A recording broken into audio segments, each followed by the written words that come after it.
Good Morning Business, l'édito.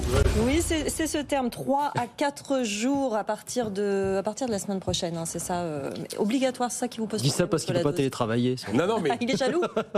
c'est la première fois qu'on évoque une amende. Ouais.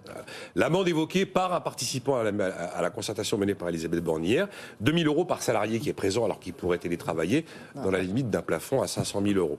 Oui, on est toujours devant le même sujet par rapport à cette idée de rendre obligatoire le télétravail.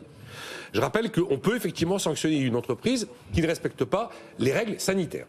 Oui. Mais le télétravail, dans le biais, code là. du travail, n'est pas une règle sanitaire. Le télétravail est un mode d'organisation qui n'a aucun rapport avec la santé, aucun rapport avec la sécurité des salariés.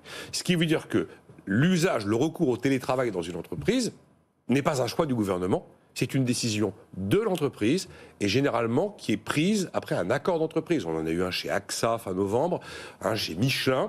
Il y a eu un accord national interprofessionnel sur ce sujet en novembre 2020 qui a rappelé que c'était le fruit d'un accord d'entreprise. Donc c'est une décision interne à l'entreprise qui n'est pas une mesure sanitaire. Comme ça n'est pas une mesure sanitaire, ça n'est juridiquement aujourd'hui pas sanctionnable, car seuls peuvent être sanctionnés les non-respects des mesures sanitaires. Et en plus, en pratique, vous imaginez le jour où l'inspecteur du travail arrive, comment est-ce qu'il va faire le tri entre le salarié qui peut télétravailler, mais qui est là ce jour-là, mais pour une très bonne raison. C'est d'ailleurs celui le patronat dans les entreprises des inspecteurs du travail qui impose le télétravail voilà. alors que c'est possible. Celui qui peut télétravailler, mais qui ne peut pas quand même 3 jours sur 5.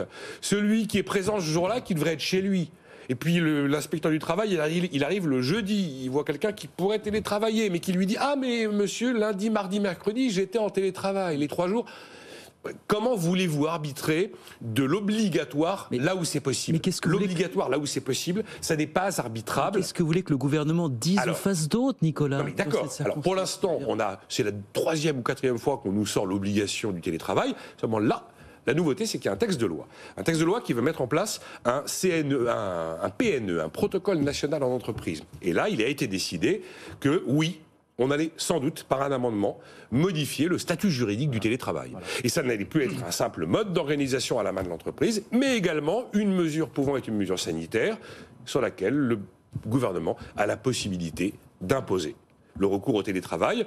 Alors après, ne rêvez pas, le 3 janvier, c'est obligatoire. Oui. Le 3 janvier, ce ne sera pas possible. Le texte ne sera pas voté et pas publié au journal officiel d'ici lundi prochain. Le 3 janvier pour 3 semaines. Le 3 janvier jusqu'au 24 janvier. Donc là aussi, c'est la même chose. Alors que ça entrer en vigueur le 15 janvier. Ça va entrer en vigueur mi-janvier pour une semaine. Mais effectivement, à l'avenir, si ce texte de loi a été modifié, si on a modifié le statut juridique du télétravail, lorsque le gouvernement dira « je le rends obligatoire pour des raisons sanitaires », je ne pourrai plus venir vous expliquer que ça n'est pas une norme sanitaire, car ça le sera devenu. Et cette fois-ci, le gouvernement pourra. Parce que vous ne pouvez pas rendre un truc obligatoire si vous n'avez pas une méthode de sanction. Bon, après, faire le tri, obligatoire ou pas, faire le tri entre celui qui pourrait être chez lui et celui qui est dans l'entreprise, qui ne peut pas faire autrement.